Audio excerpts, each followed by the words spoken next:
train rumbles right through small towns en route from Toledo to Columbus. The train rolled down the tracks late this afternoon for miles with absolutely nobody in control. It finally came to a dramatic stop near the city of Kenton, Ohio. Even worse, the train was known to be carrying combustible materials. News Center 7's Jim Audie joins us now with a live report. Jim? Donna, imagine this happening in the Miami Valley. You know how dangerous it could be. A freight train headed down the tracks out of control and no way to stop it. It was like something you'd see in a Hollywood action movie, only this was no movie. At first, authorities thought the train's engineer had a heart attack and could not stop it. Then it was learned that no one was on board. Greg Jones of the Miami Valley is a former train conductor. It's very scary, and I worked for the railroad for a year.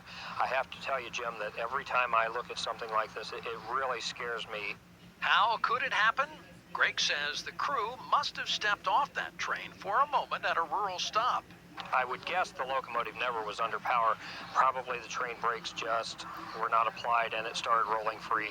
Rolling fast enough to keep going for miles. And along those miles, through towns and villages, police scrambled to keep everybody out of the way. Finally, a dramatic rescue. Another engine was brought in from behind and hooked onto the train to slow it down.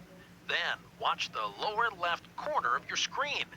An engineer was able to jump onto the locomotive and apply the brakes. Eventually, it came to a halt.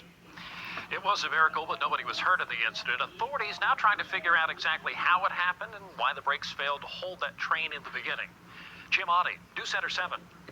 A 47-car runaway freight train that, for a time, no one seemed able to stop. It all started in a switching yard in Toledo when the train mysteriously took off on its own. And as CBS's Bob Orr reports, it turned into quite a chase. The Phantom freight train barreled through the flat farmlands of northwest Ohio with no one at the controls. As emergency crews gave chase and police sealed off railway crossings, the curious gathered to watch. That train ain't got no driver. What do you think about it? What do I think about it? Yeah. What are they gonna do? It's headed for Marion. The train, carrying paper, lumber, and 2 tanker cars of chemicals, eluded capture for 2 hours, times hitting speeds topping 40 miles per hour.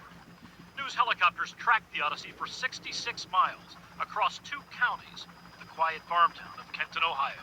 Been a long time since we had anything like that here in Kenton. There, another CSX locomotive that had given chase caught the runaway from behind and began dragging the train to a crawl. Engineer Terry Fornson made the capture. No one's on the train but us. How'd the train get away? Any idea? Don't have a clue. It was up ahead of us, and the dispatcher called us and told us. The freight train slowed enough that another CSX trainmaster was able to jump on board and apply the brakes.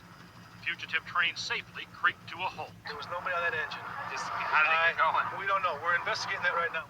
The incident is certain to reignite debate about equipment to prevent rail collisions and stop runaway trains.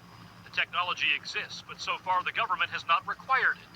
And most freight railroads haven't spent the millions needed to have it installed.